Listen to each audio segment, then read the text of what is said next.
Howdy there, peeps. Today we're going to be talking about 12 things that sabotage a first impression.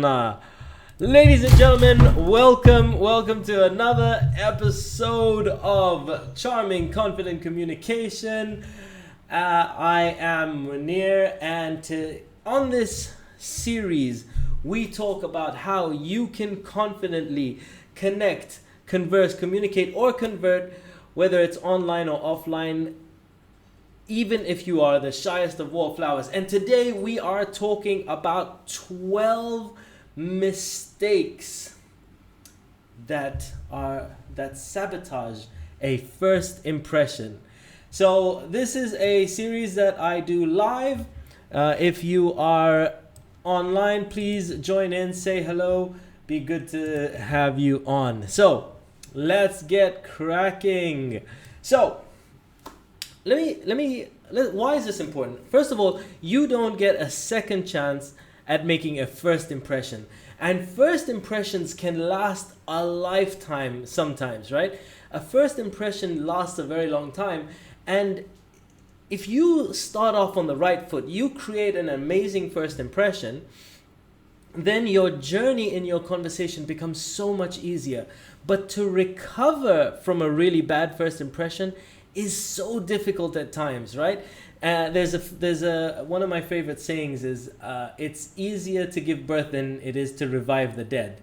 So you want to be able to make an amazing first impression right off the bat, because it will make your life so much easier than trying to recover from it. All right. So, and why do I find this so important, right? I didn't realize the importance of a first impression until I worked in door-to-door sales. So when I was working in door-to-door sales, literally straight out of university, I was going and I was literally knocking on doors or ringing doorbells, and someone would come to the door, and you'd have just about 4 seconds to make an impact or create enough likability, trust, and interest before someone would go, you know what, I'm not interested. And so I know what kills a first impression. And I know that literally in those days for me, if I had a bad first impression, if I got off to a bad start on my first impression, that would prevent me from speaking to the person, which would prevent me from potentially getting a sale, which in those days, because I was living on commission, if I didn't sell, then I didn't eat. So first impression for me back in those days literally meant the difference between eating and not eating. So I had to study, I had to learn very quickly all the mistakes that I was making and how to avoid them.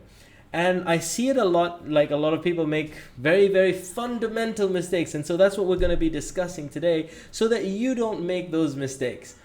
So let's get cracking in. And let me just, first of all, if you're online, let me just see who's on. Anyone?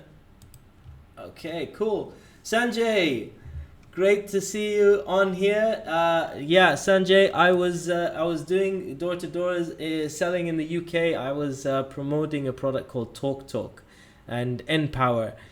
So yeah, so thanks for asking. All right, cool. Let's get cracking. Now, number one, and I wish I didn't have to talk about this. I really, really wish I didn't have to say this, because it seems so obvious. But the number one thing is personal hygiene. Man, if you smell, if your breath stinks, like the easiest thing to just turn someone off is your personal hygiene. That is one way to just kill a conversation. Like, just consider that first impression dead.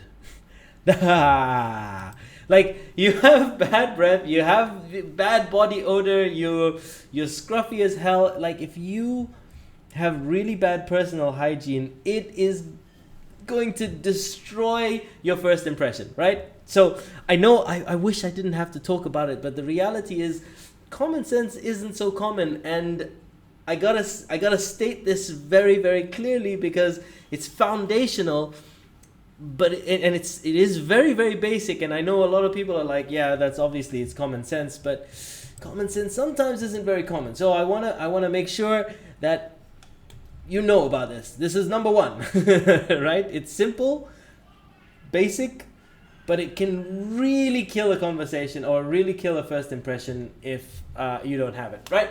Okay, so number two is the lack of eye contact. And why do I talk about the importance of eye contact, but here's what happens when some people go and meet for the first time and they're really shy and awkward. What they do is you tend to look at the floor or at the ceiling, and you really avoid eye contact because you are uncomfortable. And when you become uncomfortable, you make the other person feel uncomfortable. And if you're making the other person feel uncomfortable, that's the first impression is uncomfortable. They associate you with uncomfortable, right? So eye contact is very, very powerful because it really just, it means I'm comfortable around you. You're sub-communicating that. And if you're sub-communicating I'm comfortable around you, they feel comfortable around you. They associate you with comfort. So number two, again, simple, basic, but look into their eyes. Look into their eyes. You know? So number two is eye contact. All right, so number three. Ooh, this one, again, simple. First of all, doesn't apply to if you're under lockdown because of some virus, etc. Don't go shaking hands. However, in a normal economy, in a normal lifetime, when people are shaking hands, and even if you are under quarantine and for some reason you had to shake someone's hand, I know you're gonna go put hand sanitizer after, but don't do the wet fish handshake. You know, the yeah, you know what I'm talking about. It's like just like you're holding a wet fish or something, and it is something that is so off-putting for so many people when you just like hold a hand like so delicately, like why? Give a firm handshake, right?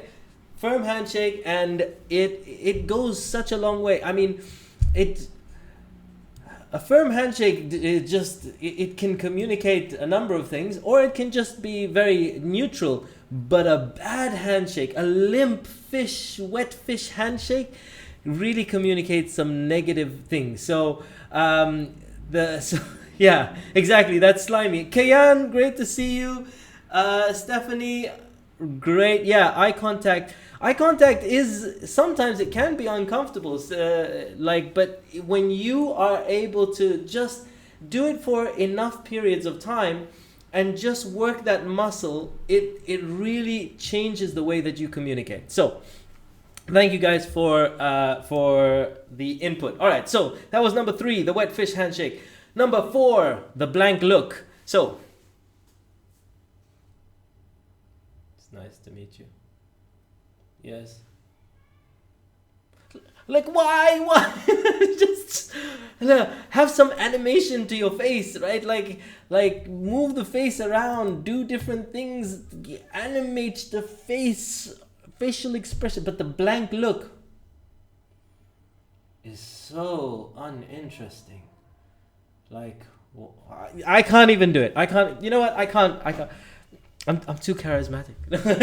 No, like the blank look. No one likes the blank look. So avoid the blank stare. All right. Number 5 is the me. Start off a conversation and it's like, oh my God, yes, you know what? I'm so busy because I'm doing this and I'm working on this and I've done this and me. Nobody cares. Like enough about. Here's what happens, right? Like a lot of us do. and I think we're all guilty to a certain degree. I know I've done it, right?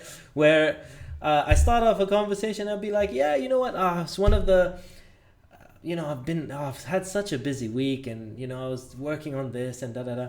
And we call it's called humble bragging, right? Like, and in a way, it's just sort of, hey, I'm busy because I'm important, because I'm this. But as soon as you keep talking about yourself, it's giving yourself significance, which makes the other person what? If you are more significant, then the person is insignificant. And so you're not setting a great first impression if you are showing that I'm more important, right?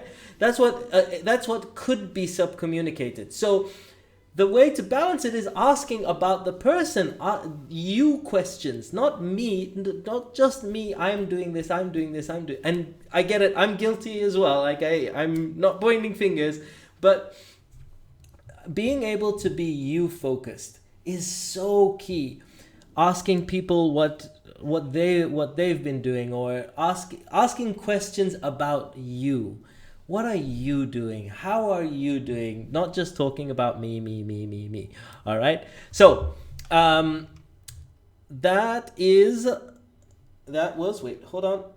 number 5. Me. All right. Number 6. Oh, this is a good one. Let me just see. Kayan, not so humble sometimes. Stephanie, you did it pretty well, actually. Cool. Thanks, guys. I'm glad you're enjoying. All right. Number 6. Let me do it with this camera. Let's move to camera 2. Da-da-da. All right. Now, number 6 is the personal space invaders.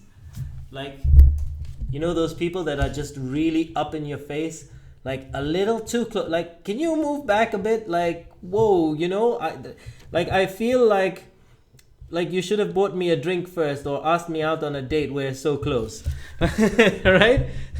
So understanding that different people have different personal space. Now, the amount that you can get closer to someone, once you get to know people, the personal space can reduce. However, when you first meet someone, don't be like all up in, hey, how you doing? It's so good to meet you. Like whoa, you can see what they had for breakfast, basically, right? So understanding that you gotta respect people's personal space is so key, and can really kill a first impression if you don't do it well. So that is number 6. Oh, by the way, I am guilty of nearly everything on this list at different times. And number 7, I know I've been guilty of way too many times, and that is forgetting someone's name. Ooh. Now, it's been scientifically proven that the sweetest sound to a person's ear, the one that lights up more parts of their brain, the sound that lights up more parts of their brain than any other sound, is their name. And if you keep forgetting it, forget just forgetting it one time, but if you keep forgetting it, oh my God, then you're setting a really bad impression. But if you are able to remember the name and use it, then you can really make a huge difference. Now, I also teach memory techniques and how to really memorize names in some of my courses, but just understanding that this one concept can literally transform your communication and really make a huge difference.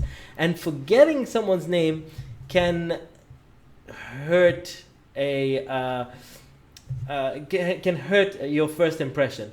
Now, maybe it's a little bit more forgivable if you're in a huge group and you've met 100 people. However, if you're just one-on-one and the person says, hey, yes, my name is Kayan, and I go, yeah, great to meet you. What's your name again? Like, come on, just make effort to learn how to learn names, because it doesn't come naturally, but there are so many mind hacks that you can use to easily and effortlessly remember people's names. So that was number 7. Yeah, Stephanie saying, I am so bad with names. I was so too. I was terrible with names. Now, so how did it work for me, right? I was, like extremely terrible with names. I used to walk around uni going, "Hey, what's up? Hey, how you doing? What's up, man? How's it going?" Right now, there are so many mind hacks that you can do in order to learn not just names but memorize so many different things. Like I basically started studying what memory champions you would do, and understanding that literally it's modeling, like modeling what these guys are doing in terms of how they think, and you can apply it and you will get great results. Now we can't go into too much of it here, but just know that it's so possible, and I'm living proof that it is very, very possible, because I was the worst when it came to names. So all right, let's move on. Number 8, stressing on what to say versus how to say it. Okay, so here's what happens. So many people, they go and they go, okay, I'm gonna go, I want to go and talk to that person. I want to go and talk to that person. What am I gonna say? What am I gonna say? I'm stressed out.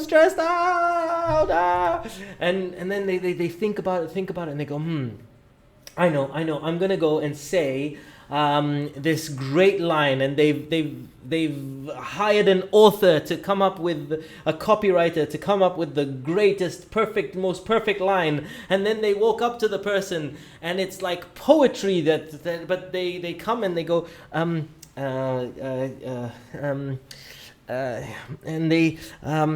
they deliver this line that's like, that would have doves fly out if it was delivered perfectly. However, because they are so nervous, they are so focused, they're thinking, do I remember what to say? They just don't deliver it. The reality is, over 93% of your communication is non-verbal. It doesn't matter about the words you say. So if you just get the feelings and your body language right, what you say doesn't really matter. I've gone up to people and just said, "Hi, I'm Munir. Great copywriting." And it works, right? You don't need to be stressing about what to say as much as how you say it. Focus on your body language and being comfortable. Focus on being open, right? And I talk about these, like there are subconscious ways that you can do this very, very effectively. But let's move on to number 9, which is frequently checking your phone in a conversation. Hi Nina, great to see you. Great. All right. And Stephanie saying, yes, it's not what you say, it's how you say it. Completely. Cool. Right, so let's go to, number 9, frequently checking your phone. I mean, super simple. This does not need rocket science, right? Let's not overcomplicate this, but again, it's simple, but yet everybody does it. Like, hey, good to meet you. What's going on? Hey, sorry, one second. It really. Can you see? I use blue tack instead of a phone because I couldn't find my phone. Yeah, this is improv live on the spot, right? All right. So, but so many people do it. Like it's so common that it literally deserves a whole point on its own. Like, just if you are checking your phone throughout, especially when you first meet someone, if you're doing it often, then what you're subcommunicating is, my phone is more important than you. And guess what? That's going to kill your first impression. So understanding that is, common sense, yet it's not very common. Right, let's move on. Number 10. Taking things too seriously versus having a sense of humor. Now, you don't need to be the greatest comedian in on planet Earth, right? In order to have a sense of humor, you just need to be able to laugh half the time. If someone says something funny and like, I don't know, oh, hey, guess what I did? I stayed at home, and you're like, yes, well, everyone's staying at home because of quarantine. Like, as soon as you just kill the humor, someone's made a joke and you kill the humor, everyone's just like, oh man, that's gonna kill the first impression. Be lighthearted, be able to joke around and be like, oh, okay, yeah, like laugh at people's jokes when they're being funny, recognizing when someone's being funny. And ideally, if you can have a sense of humor, have a sense of humor. In my courses, I definitely go into this in great detail, how to have a sense of humor. But as a first step, just starting out by being able to laugh and not take things too seriously. If you're a person that takes things too seriously, and when someone meets you, it comes across that, wow, this person is way too serious. They need to lighten up. All right, cool. So let us move forward. Let me just check the... So Nicole, Stephanie, I'll give you some more details about that later for sure. I teach influence and persuasion as well, and also a lot on my YouTube channel. So, right, cool. Let us move on. Frequency checking our phone. Taking yourself seriously. All right. Number 11. Number 11 is no feedback signals that show that you're listening. Here's what I mean, right? If I'm in a conversation and someone is talking, and while they were talking, I just sat there and went, your screen is not frozen, by the way. This is an impression of not giving feedback. Then a person has no idea if you're even listening. Now, you might have eye contact. This is very different. Like, I can have eye contact, but I'm not giving feedback that I'm even listening to a person. So how do you give feedback that you're listening to a person? By nodding or going, mm-hmm, or ooh, ah.